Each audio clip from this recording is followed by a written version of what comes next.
नमस्कार दोस्तों, अन्वेषण एकेडमी की इस ऑनलाइन प्लेटफॉर्म से आप सभी का स्वागत एवं अभिनंदन करता हूं। दोस्तों, जैसा कि इस क्लास के माध्यम से हम लोग भारतीय संविधान यानी इंडियन कॉन्स्टिट्यूशन के विषय पर हम लोग की चर्चा हो रही है। इस भारतीय संविधान व राज्य व्यवस्था में हम लोग भारतीय संविधान के निर्माण संबंधी जो टॉपिक थी उसको हमने कंप्लीट कर लिया है और इसमें जो निर्माण संबंधी टॉपिक उसको कंप्लीट कर लिए हैं। इसमें जो विदेशी स्रोत, भारतीय संविधान में जो विदेशी स्रोत लिए गए हैं उसको भी हमने कंप्लीट कर लिया है।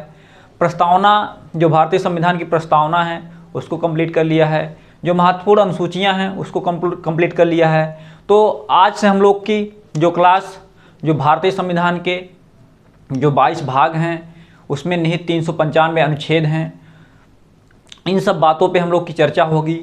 भाग का अर्थ दोस्तों, जो हमारे भारतीय संविधान में 22 भाग उल्लेख किए गए हैं, इसी भाग के फलस्वरूप जैसे हम लोग किताबों के अध्याय के माध्यम से किताब एक अध्याय 2 अध्याय 3 के तहत हम लोग किताबों को पढ़ते हैं, सेम उसी तरह संविधान को हम लोग अध्याय के माध्यम से अध्याय के रूप में भाग को लिख सकते हैं। भाग 1 के तहत ये चीज़ें डॉट डॉट करके लिखी गई हैं, इसको हम लोग जिसमें आर्टिकल के तहत ऐसे करके डॉट डॉट करके लिखी गई हैं। इसी 22 भाग में पूरा संविधान की जो बातें हैं, जो आर्टिकल हैं, सब बातें इसी में निहित हैं। तो आज हम लोग इस भाग के तहत जो 395 आर्टिकल आते हैं, 395 अनुच्छेद जो आते हैं, उसके जो भाग 1 के तहत जितने भी अनुच्छेद आ रहे हैं उन्हीं के विषय पर हम लोग की चर्चा होगी और इसी के तहत हम लोग एक एक करके पूरे 22 भाग को पढ़ेंगे, जिससे हमारा संविधान की जो टॉपिक है, जो इसमें जहाँ से एग्ज़ाम में पॉइंट बनते हैं, जहाँ से क्वेश्चन बनते हैं, उन सब बातों को देखते हुए हम आगे कंटिन्यू रहेंगे और पूरा 22 भाग को हम लोग कंप्लीट करेंगे। इसी में जो संशोधन हुए हैं, जो आर्टिकल मेन हैं, सब चीज़ें आ जाएंगी, इसको हम लोग पढ़ेंगे। तो आइए देखते हैं इस 22 भाग में पहला भाग जो हमारा है, हमारे संविधान का जो पहला भाग है उसमें कौन कौन सी बातें निहित हैं, उस भाग के तहत कितने आर्टिकल आते हैं, उन सब बातों पे आइए चर्चा करते हैं।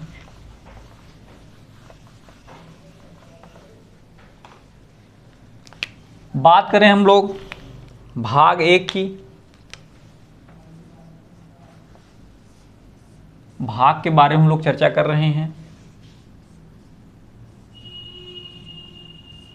भाग 1, भाग 1 में दोस्तों जो उसके संघ हैं, भारत के जो संघ हैं व उसके राज्य क्षेत्र हैं उसका उल्लेख किया गया है। क्या भारत के संघ और उसके राज्य क्षेत्र जो हैं उसका उल्लेख किया गया है किसमें?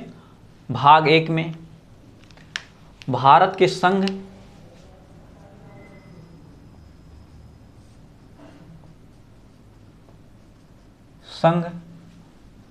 व उसके राज्य क्षेत्र का उल्लेख है। भारत के संघ व उसके राज्य क्षेत्र का उल्लेख है।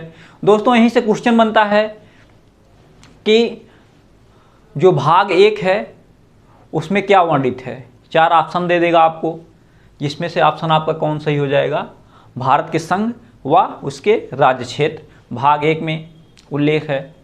जैसे ऑप्शन में आप लोग देख सकते हैं, भाग 1 में देगा, मतलब ऑप्शन में दे देगा कि भाग 1 में क्या है।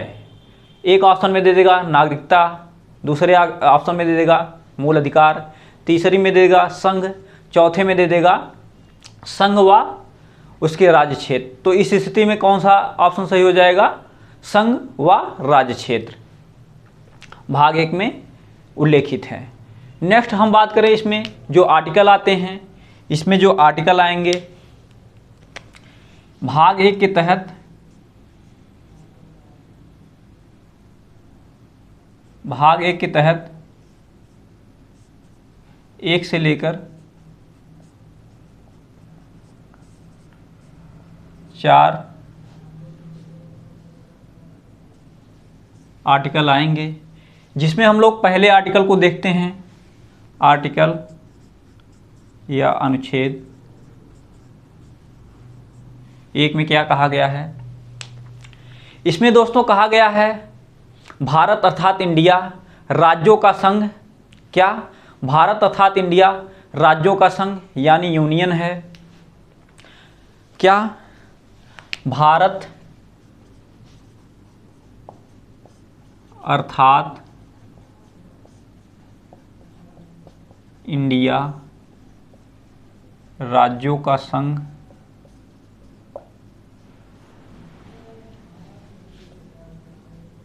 अर्थात यूनियन है।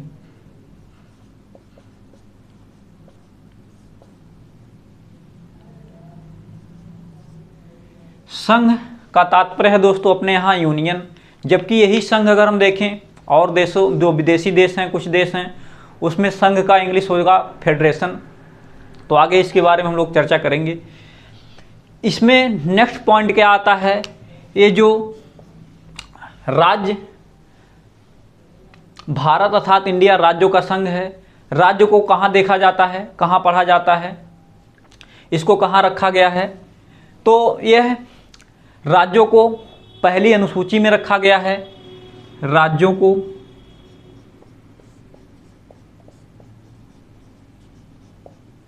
पहली अनुसूची में रखा गया है, राज्यों को पहली अनुसूची में रखा गया है। ये तो बात आती है आर्टिकल 1 की। इसमें हमने देखा भारत अर्थात इंडिया राज्यों का संघ है, राज्यों को पहली अनुसूची में रखा गया है। आइए समझते हैं हम लोग जो यूनियन शब्द है, यह यूनियन शब्द क्या है। यूनियन शब्द दोस्तों जो हमारे संविधान में संघ के स्थान पर यूनियन शब्द का प्रयोग किया गया है। कहाँ से लिया गया है यूनियन शब्द, यह कनाडा के संविधान से लिया गया है। किसके द्वारा लाया गया, डॉक्टर बी आर अम्बेडकर के द्वारा यूनियन शब्द भारतीय संविधान में रखा गया। यूनियन शब्द रखने का दो तात्पर्य है, यूनियन शब्द रखने का दो इसके लाभ हैं। एक तो इसका लाभ ये है कि भारत जो है, भारत के जो राज्य हैं किसी समझौते के तहत एकत्र नहीं हैं, यानी जो भारत के राज्य हैं, जो हमारा भारत है उसमें जो 28 राज्य और केंद्र शासित प्रदेश हैं, किसी समझौते के तहत उसको एकत्र नहीं किया गया है और इनको यह अधिकार नहीं दिया गया है कि यह भारत से टूटकर किसी अलग राज्य के तहत किसी अलग देश में या अपना एक अलग देश बना सकते हैं या किसी देश के साथ जाकर जुड़ सकते हैं। किसको, यह यूनियन के तहत यह बातें बताई गई हैं। वहीं अगर हम संघ की बात करें, संघ की, तो संघ का अर्थ होता है फेडरेशन। एक संघ का अर्थ तो यूनियन देख रहे हैं, जो कि अपने संविधान में संघ का उल्लेख नहीं किया गया है। संघ का उल्लेख कहाँ किया गया है, यूएसए जैसे संविधान, यूएसए यानी अमेरिका जैसे संविधान में संघ का उल्लेख किया गया है। संघ यानी फेडरेशन शब्द का वहाँ पर फेडरेशन शब्द का उल्लेख वहाँ पे किया गया है। वहाँ को राज्यों को यह अधिकार दिया गया है कि राज्य उस देश से अलग होकर अपना अलग देश बना सकते हैं। जैसे एग्जाम्पल में हम लोग ले सकते हैं अमेरिका और रूस जैसे देश को ले सकते हैं। वहाँ पे राज्य अलग अपना देश से अलग होकर अपना देश बना सकते हैं। तो ये तो रही संघ या यूनियन की बातें, संघ या यूनियन की बातें रहीं। जिसमें क्वेश्चन कैसे बनता है, इसमें पूछ लेगा कि भारत राज्यों का ... है। ऑप्शन में दे देगा, ए में दे देगा भारत राज्यों का संघ है, भारत राज्यों का संघ है, भारत राज्यों का फेडरेशन है, भारत राज्यों का, सी में दे देगा भारत राज्यों का कन्फेडरेशन है, डी में दे देगा भारत राज्यों का यूनियन है। तो इस स्थिति में लोग क्या करते हैं, पहले ही ऑप्शन में दिया रहेगा भारत राज्यों का संघ है, तुरंत लोग मार के चले आते हैं और ऑप्शन आंसर गलत हो जाता है।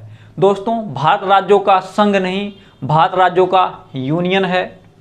इस बातों को आप लोग ध्यान दीजिएगा। ये तो बात आती है। वहीं अगर हम बात कर लें इसमें जो राज्य हैं, राज्य और संघ, इसमें राज्यों की संख्या अगर हम देखें तो राज्य जो है 28 हैं। 28 राज्यों से 28 राज्य हमारे भारत में विद्यमान हैं। वहीं अगर हम केंद्र शासित की बात करें, केंद्र शासित प्रदेश की बात करें अगर हम केंद्र शासित प्रदेश की बात करें अगर हम लोग, तो इस समय टोटल 8 राज्य हैं। अभी वर्तमान में 8 राज्य हैं, लेकिन इससे पहले 9 थे। वो बात करें कि 8वें राज्य के तौर पे कैसे 8 राज्य हुआ इस समय। इसमें जो अगर हम लोग देखें जो अंडमान निकोबार है,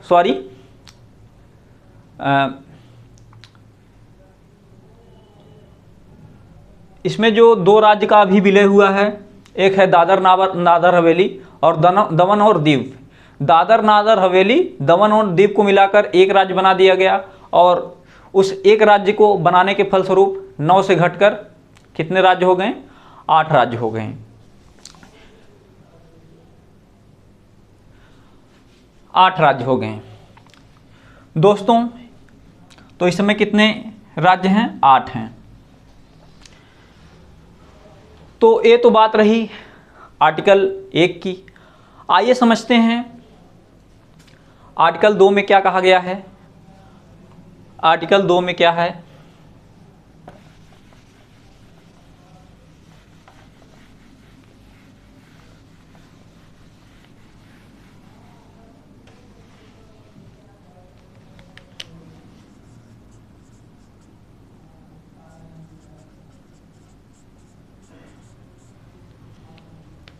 आर्टिकल 2 में दोस्तों क्या है? भारत में नए राज्यों का प्रवेश।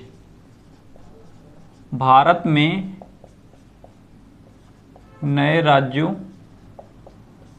का प्रवेश। इसका तात्पर्य क्या है? भारत में नए राज्यों का प्रवेश। दोस्तों, जो हमारे भारत की जो संसद है, संसद के द्वारा संसद को अधिकार प्राप्त है कि संसद साधारण बहुमत के प्रस्ताव के माध्यम से किसी विदेशी राज्य के भूभाग को भारत में मिला सकती है। किसी विदेशी राज्य या भूभाग को भारत में मिला सकती है। किसके तहत? आर्टिकल 2 के तहत। एग्जाम्पल में हम लोग देखें तो सिक्किम एक राज्य था जिसको कब 1974 में इसको भारत में पहले सहराज्य के दर्जा के रूप में भारत में रखा जाता है। 1974 में 35वां संविधान संशोधन अधिनियम के माध्यम से इसको रखा जाता है। जब इसको कंफर्टेबल महसूस होता है कि हाँ भारत हमारे रहने लायक है, तब इसको 35वां संविधान संशोधन 1975 के माध्यम से 1975 के माध्यम से इसको पूर्ण राज्य का दर्जा प्रदान किया जाता है। कब? सिक्किम राज्य को। आइए इसमें चीज़ें लिख लेते हैं। संसद साधारण बहुमत के प्रस्ताव के माध्यम से साधारण बहुमत से प्रस्ताव पारित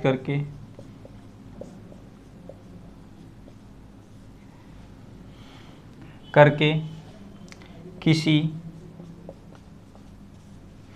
विदेशी राज्य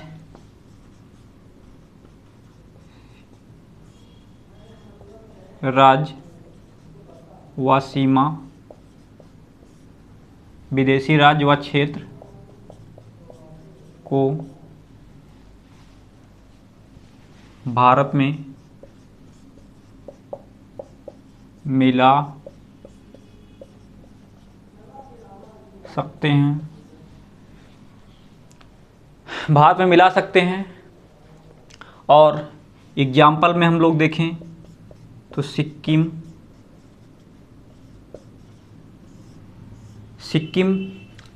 क्यों सिक्किम बात आती है, क्यों सिक्किम जो है भारत में मिला। दोस्तों उस समय 1900 जो है ये 74-75 की बातें हैं, 1975 की बातें हैं, जब चीन के द्वारा तिब्बत पर हमला किया जा रहा था, यानी तिब्बत को हड़पा जा रहा था। उस समय इन लोगों को कहीं ना कहीं से डर लगा कि कहीं ऐसा ना हो कि चीन हमको भी, हमारे देश को भी हड़प कर अपने यहाँ मिला ले। इसीलिए यह भारत से मदद मांगते हैं और भारत इसको मदद इनके लिए ये व्यवस्था करता है और भारत इनको अपने यहाँ, अपने भारत में मिलाता है। कब मिलाता है इनको? सर्वप्रथम 35वां संविधान संशोधन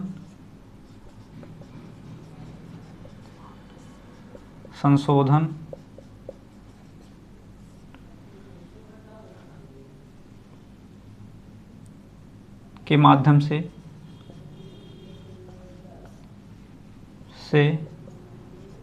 सहराज्य दर्जा दिया जाता है और 36वां संविधान संशोधन के माध्यम से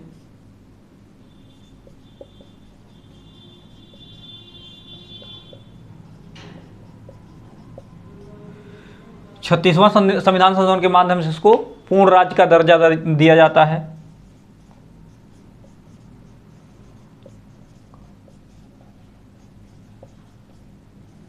पूर्ण राज्य का दर्जा दे दिया जाता है।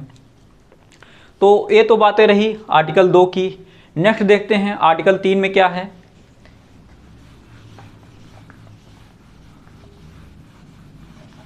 आर्टिकल 3 में क्या बातें उल्लेखित हैं?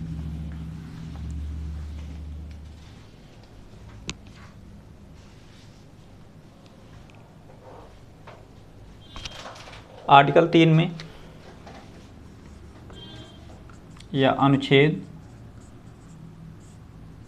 3 में, आर्टिकल 3 में दोस्तों, आर्टिकल 3 के अनुसार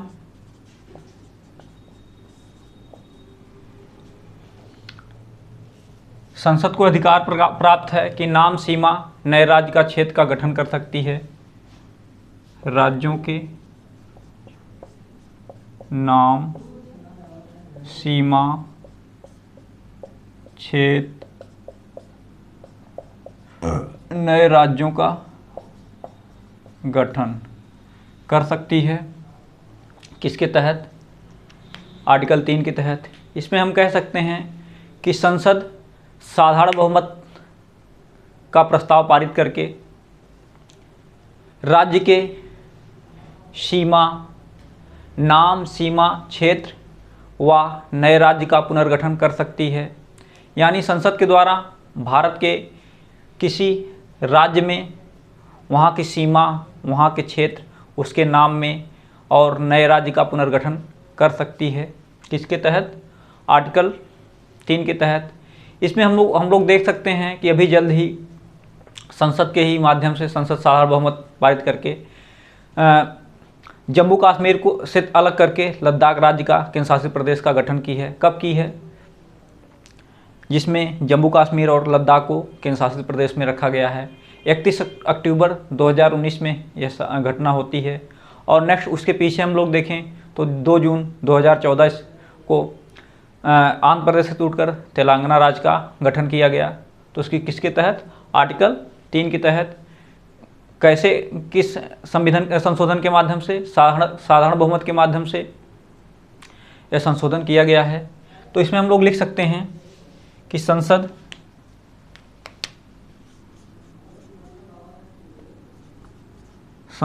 साधारण बहुमत के संसद सार्वभौमत का प्रस्ताव पारित करके भारत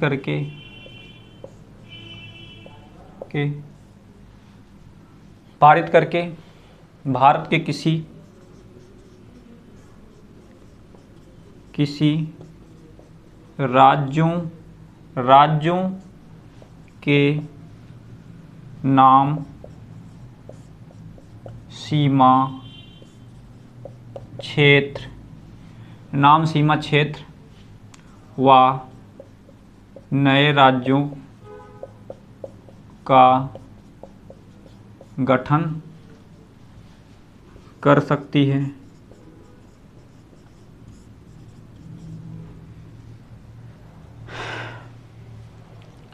तो किसके तहत? आर्टिकल 3 के तहत यह बातें कर सकती है। इसमें क्वेश्चन बनता है दोस्तों, भारत का संघ संविधान के अंतर्राष्ट्रीय चलो क्वेश्चन लास्ट में करते हैं। इसमें आता है एग्जाम्पल में अगर हम लोग देखें तो अभी जल्द ही 31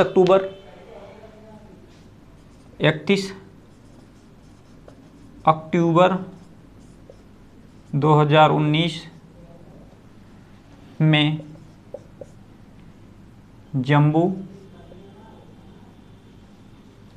एंड कश्मीर से टूटकर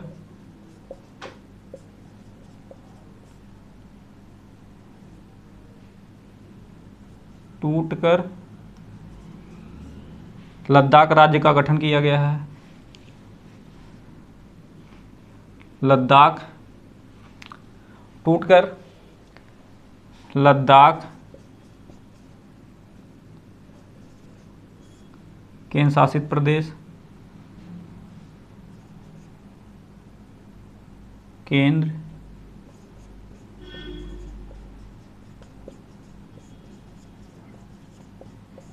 का गठन और जम्मू कश्मीर को भी केंद्र शासित में डाल दिया गया।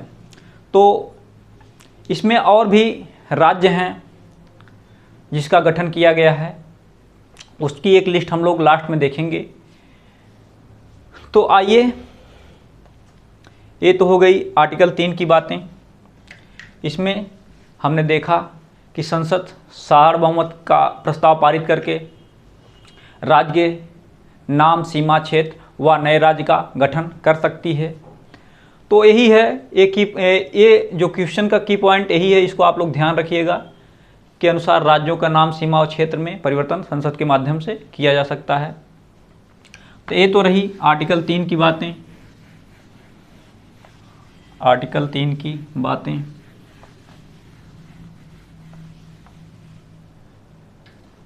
आर्टिकल 4 में क्या कहा गया है, या अनुच्छेद 4 में। अनुच्छेद 4 में दोस्तों ये कहा गया है, जो हमारे आर्टिकल 3 यानी अनुच्छेद 2, अनुच्छेद 3 व जो हमारे संविधान की पहली अनुसूची है, संविधान की पहली अनुसूची में किया गया संशोधन जो है वो 368 के बाहर रखा जाएगा। आर्टिकल 2, आर्टिकल 3 और अनुसूची 1 में किया गया संशोधन 368 के बाहर रखा जाएगा। क्यों बाहर रखा जाएगा? क्योंकि हमने देखा है कि आर्टिकल 2, आर्टिकल 3 में जो संशोधन और जो संविधान की पहली अनुसूची में जो संशोधन हो रहे हैं वह साधारण बहुमत के माध्यम से हो रहे हैं, जबकि 368 का जो संशोधन होता है वह विशेष बहुमत के माध्यम से होता है। राज्यसभा लोकसभा के प्रस्ताव पारित के माध्यम से उसको किया जाता है। तो ये तो बातें रही आर्टिकल 4 की। इसमें हम लोग लिख सकते हैं कि 4 में लिख सकते हैं कि अनुच्छेद 2 व 3 और अनुसूची 1 में किया गया संशोधन 368 के बाहर रखा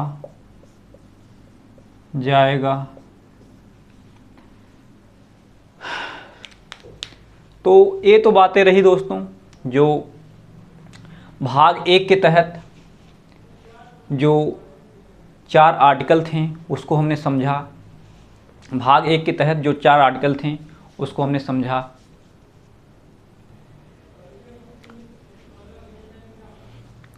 तो आइए एक बार हम लोग पूरा जो जो भाग 1 की जो बातें पढ़ी हैं उसको एक बार रिवीजन करते हैं। हमने पढ़ा था, क्या पढ़ा था? आर्टिकल 1 में, भाग 1 में क्या देखा हम लोग ने? भारत के संघ व उनके राज्य क्षेत्र, यानी भाग 1 में क्या है? भारत के संघ व उनके राज्य क्षेत्र का उल्लेख है। वहीं भाग आर्टिकल 1 से 4 में पहले आर्टिकल 1 को देखा, जिसमें हमने देखा कि जो आर्टिकल 1 है इसमें क्या है? भारत अर्थात इंडिया राज्यों का संघ यानी यूनियन है। तो भाग 1 में यह बातें निकल के आई, जिसमें यहाँ से क्वेश्चन कैसे बनेगा। इसमें क्वेश्चन कहेगा आर्टिकल 1 में कि संविधान में हमारे राष्ट्र का उल्लेख किन किन नामों से किया गया है। भाग 1 में कहेगा, भाग 1 के आर्टिकल 1 में कहेगा कि संविधान में हमारे राष्ट्र का जो नाम है किन किन नामों से किया गया है। तो उसमें 4 ऑप्शन दे देगा, जिसमें से आपका ऑप्शन कौन सा सही हो जाएगा? भारत अर्थात इंडिया। भारत और इंडिया का उल्लेख, जो भारत और इंडिया नाम का उल्लेख है वो हमारे संविधान में किया गया है। ये तो पहले आर्टिकल के तहत। इसी में दूसरा क्वेश्चन निकल के आता है कि भारत राज्यों का संघ है डॉट डॉट करके देगा। एक में दे देगा भारत राज्यों का फेडरेशन है, भारत राज्यों का कॉन्फेडरेशन है, भारत राज्यों का यूनियन है, इनमें से कोई नहीं। तो इस स्थिति में कौन सा सही हो जाएगा?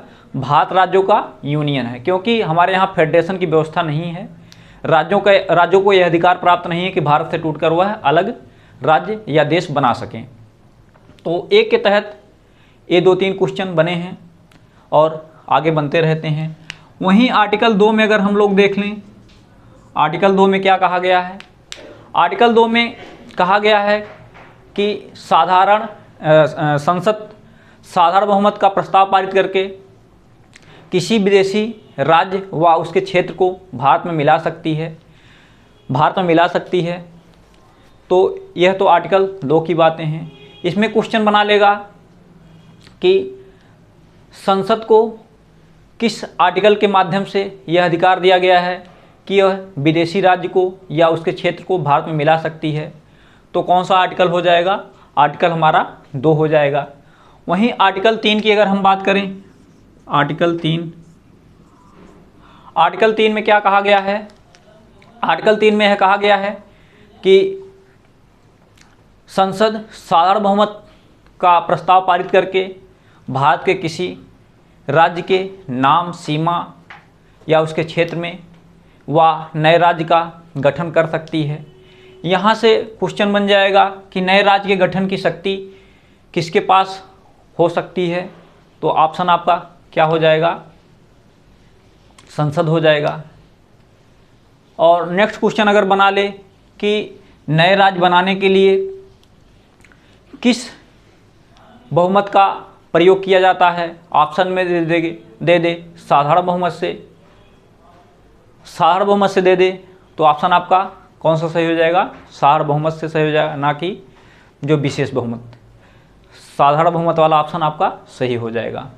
ये तो रही दोस्तों संविधान के जो भाग 1 के निहित जो 4 आर्टिकल हैं उनकी बातें रहीं।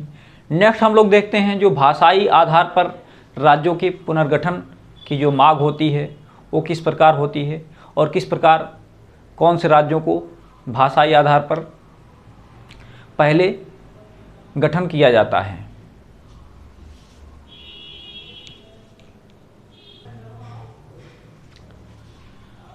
तो आइए देखते हैं भाषा के आधार पर राज्यों का पुनर्गठन। भाग 1 में ही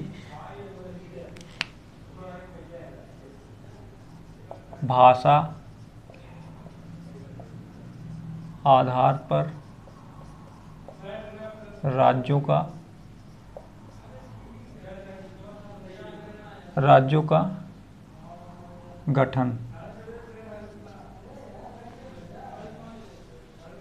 इसमें दोस्तों जब हमारा भारत आज़ाद होता है, आज़ादी के फलस्वरूप सभी राज्यों में अनेक भाषाएं होती हैं।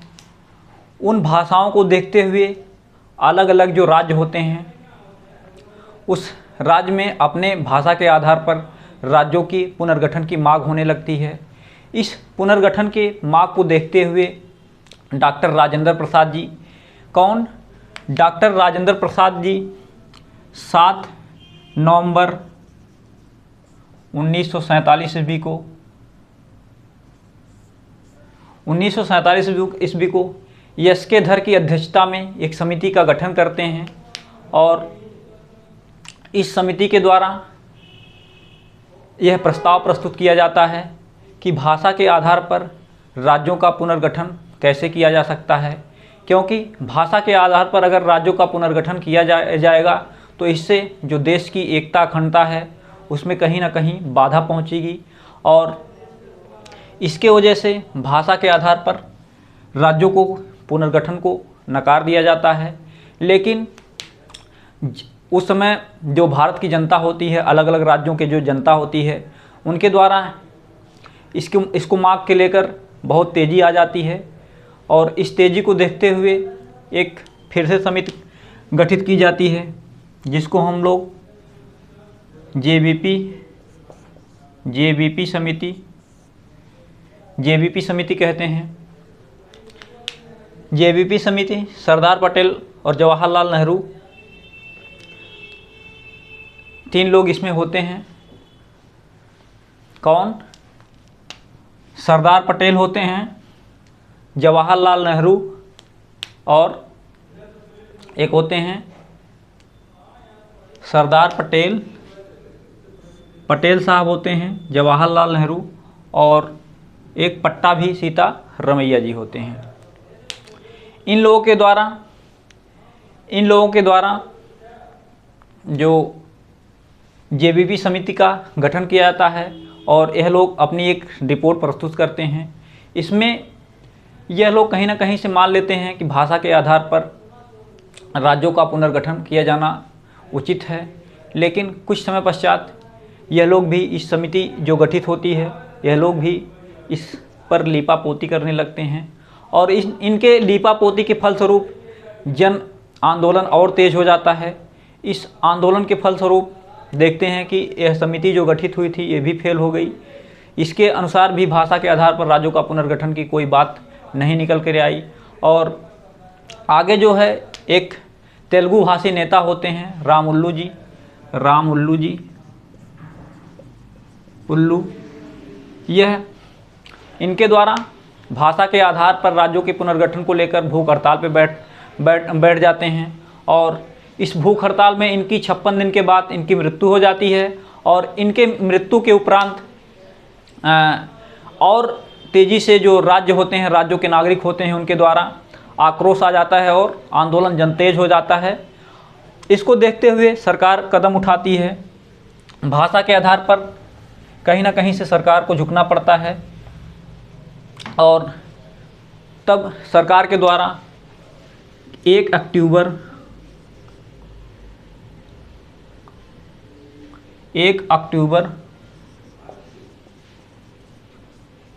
1953 में भाषा के आधार पर किस राज्य का गठन किया जाता है? आंध्र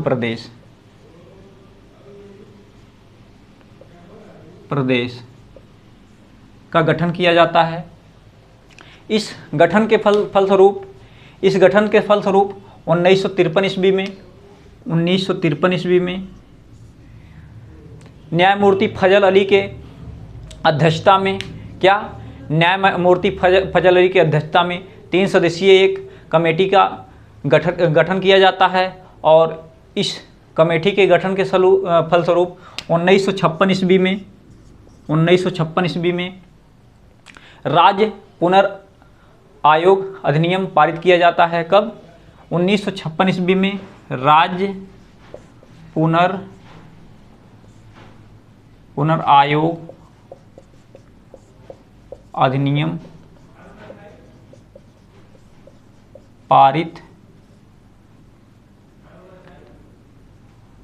किया जाता है। और जब यह अधिनियम बन जाता है तो उस समय के जो राज्य होते हैं, उस समय के राज्य ABCD करके होते हैं और इन ABCD राज्यों को विलय कर 14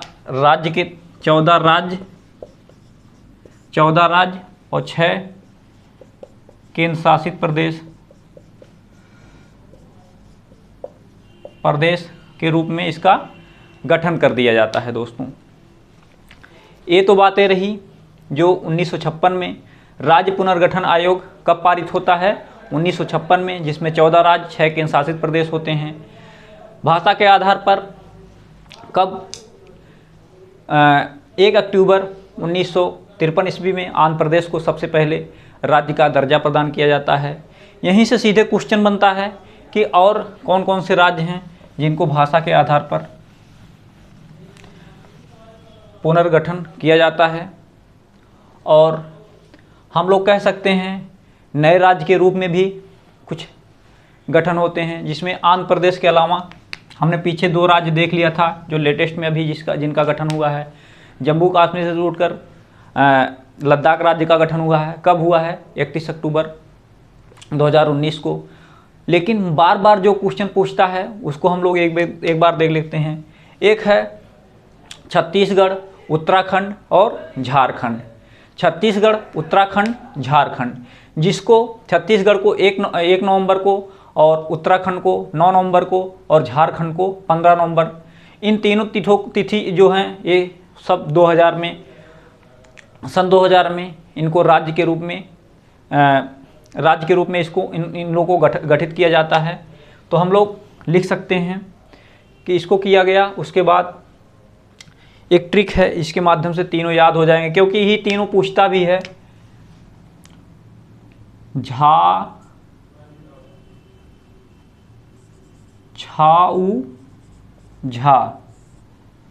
छाऊझा, इसको हो जाएगा छत्तीसगढ़,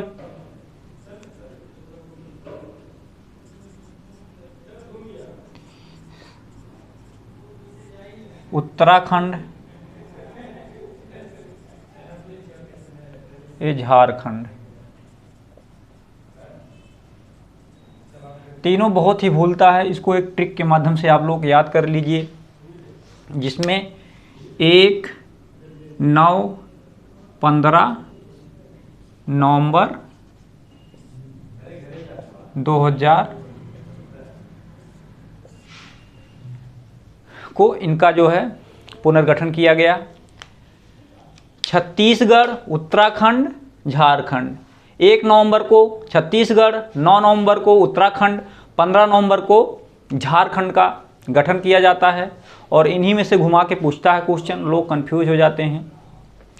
और तेलंगाना की बात करें, तेलंगाना का कब होता है? 2 जून 2014 को होता है।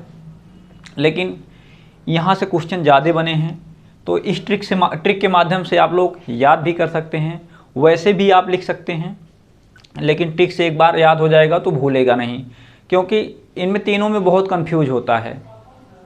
तीनों 2000 में हुए हैं।